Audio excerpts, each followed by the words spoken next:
What's up guys? So in this video, tuturuan ko kayo at matutunan nyo kung paano mag-plot ng support and resistance the easiest and simplest way. So wala na tayong paligoy-ligoy guys, wala na tayong napakaraming lines sa chart. So we will go straight to the point at napakasimple lang naman guys mag-plot ng support and resistance sa chart, kaya lang maraming mga YouTuber ang ginagawang komplikado ito. So without further ado, let's proceed to the video.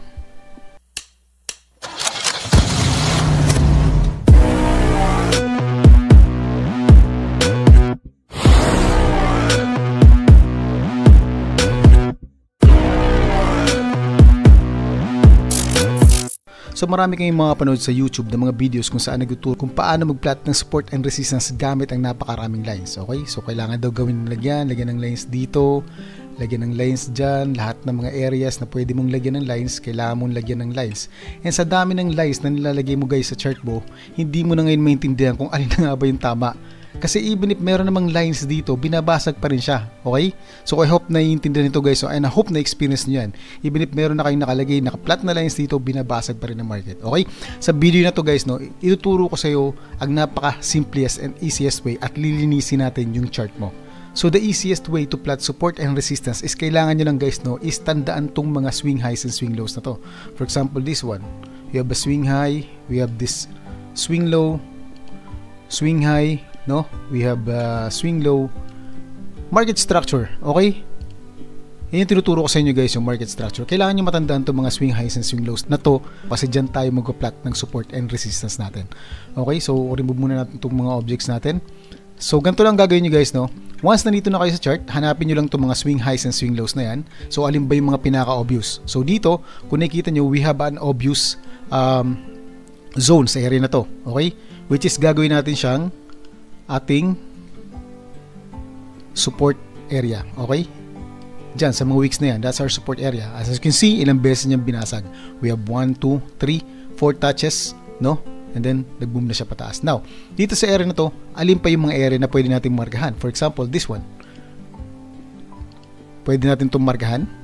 So as you can see, binasag din niya, pero nang nabasag niya, nag-retrace and then tuloy-tuloy ulit sa another support zone natin. Okay?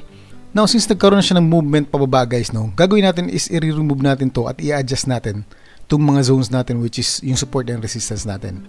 Okay? So, eto na ngayon ang pinaka-high niya. Eto naman ngayon yung mamarkahan natin.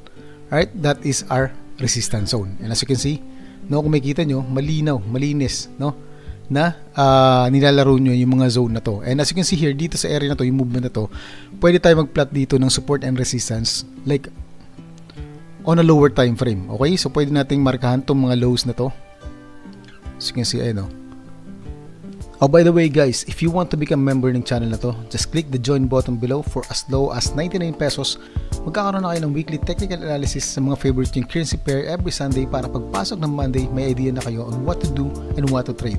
Plus magbabato din tayo ng mga potential trade setup from time to time. It's only just 99 pesos, and if you think na wala ka naman mapapala, you can cancel anytime. So go ahead and click the join button below. As you can see, ilang beses yung tinouch, no? This serve as a dating support, naging resistance zones. So kailangan nyo rin guys ma-identify, no, yung overall direction ng market. Bullish ba tayo? Bearish ba tayo? Sideways ba tayo? Para ma-identify nyo kung ano ba yung magiging bias nyo. Okay, for now, ang bias natin is bullish kasi tuloy-tuloy na bullish yung galaw ng market. So bullish bias tayo. Now, as you can see here guys, no, pwede natin markahan to, flat natin tong area na to, lagyan natin ng